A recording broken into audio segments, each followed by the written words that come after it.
আমার বোঝা হয়ে গেছে, আমার আর বোঝা লাগতো না বাবা, যে বোঝানি বোঝাইছস তুই আমারে, এই সর্বনাশ। আচ্ছা মামুন, এক এক জায়গায় এক এক নামে পরিচিত আমার একটা নাম কষানে। বড় চিন্তায় ফেলাই দিলে, এটা কোনো ব্যাপার হইলো? পাইছি। মনে কর একটা বিল্ডিং ঘরের ভিতরে আগার ব্যবস্থা আর গোসলের ব্যবস্থা যদি একসাথে রাখা হয় তাহলে এটার কয় বাথরুম। আবার একটা বিল্ডিং ঘরের ভিতরে যদি গোসলখানা বাদ দিয়া খালি আগার ব্যবস্থা রাখা হয় তাহলে এটার কয় টয়লেট।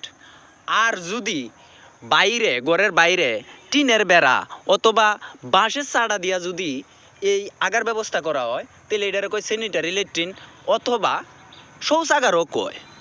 আবার এই আগার ব্যবস্থাটারে যদি মনে কর দুইটা বাঁশ বাইন দেয়া আর নাইলে দুইটা গোয়া গাছ ফালাইয়া এই দুইটা গোয়া গাছের মাধ্যমে বই থেকে যদি মানুষ আগে তাহলে এটারে কয় টাট্টি। এটা বিভিন্ন জায়গায় বিভিন্ন নামে পরিচিত। আরও তোরে বুঝানি লাগবো? মাপ চাই বাবা, আমি মাপ চাই, তোর প্রতিবার কাছে আমি মাপ চাই বাবা, আমার বোঝা হয়ে গেছে, আমার আর বোঝা লাগতো না বাবা, যে বোঝানি বোঝাইছস তুই আমারে, এই সর্বনাশ। আমি বিরাট বুঝছি বাবা, আর বুঝতাম চাই, আমি বুঝছি বাবা, মাপ চাই।